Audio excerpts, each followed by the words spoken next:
命我可要不起。户阳的百姓们，刘备不是来抄城的，我是来救城的。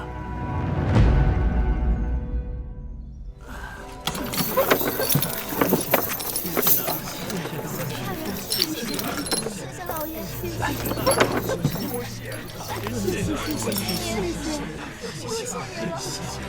天下大乱，受苦的终究是百姓。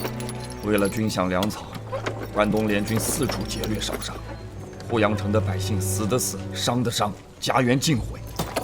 如今有了大哥散出的钱财，百姓便能把家园重建起来。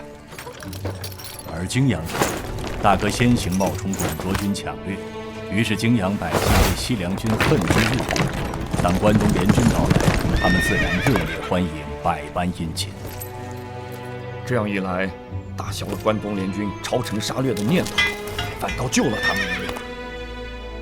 原本泾阳城会是和户阳城一样的命运，如今家人性命都保了下来，泾阳城的百姓早晚会知道大哥的苦心。